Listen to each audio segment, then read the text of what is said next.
दादा दादी की कहानी। रवीना ने छोटी सी उम्र में ही अपने माता पिता को खो दिया था। दादा दादी ने पूरे लाड प्यार से पाला था। चाचा चाची और बच्चों को वो फूटी आंख नहीं भाती थी, इसलिए दादाजी चाचा जी से अलग रहने लगे थे।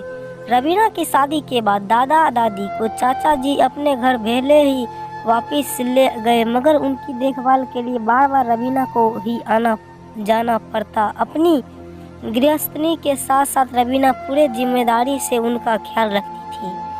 कुछ समय पहले पति की बदली दूसरी शहर में हो गई। रवीना का दादा दादी के पास आना बहुत कम हो गया। दादी की अचानक मृत्यु हो गई। रवीना को पता लगते ही वह दौड़ी चली आई, परंतु दादाजी के परलोक सिधारने की खबर चाचा चाची ने उसे नहीं दी। वो अंतिम दर्शन भी नहीं कर पाई। दुखी मन से चाचा चाची से मिलने आई। दादा जी के चित्र के सामने बिलख बिलख कर रोने लगी। चाचा चाची से स्नेह की उसे कोई उम्मीद उसे नहीं थी। हर एक लड़की के लिए पिता का घर बहुत मायने रखता है, और रवीना के तो पिता दादा जी ही थे। उदास रवीना अपने चाचा चाची के घर से अपने घर हमेशा के लिए जाने की तैयारी कर रही थी। सोच रही थी कि बस अब ये उसका आखिरी फेरा है। तभी चाची जी ने गले लगा लिया और बोली, दादाजी नहीं रहे तो क्या हुआ, अब ये ही तेरा मायका है। तेरे दादाजी ने मुझे तेरी जिम्मेदारी दी है।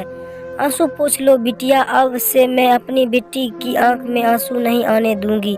ये बात तेरे दादाजी के जीते जी मैं समझ नहीं पाई। पीछे खड़े चाचा जी की आंखों में ममता देख रवीना ने चाची को गले लगा लिया। उन दोनों के व्यवहार में आए परिवर्तन पर विश्वास तो रवीना को नहीं हो रही थी कि ये क्या राज है, पर जानकर होगा भी क्या, झूठी ममता ही सही पर कुछ तो अपने साथ ले ही जाएगी। कहते हैं ना कि बेटी मायके से खाली नहीं जाती है। तो इसमें आपका क्या राय है, प्लीज कमेंट कर बताइए।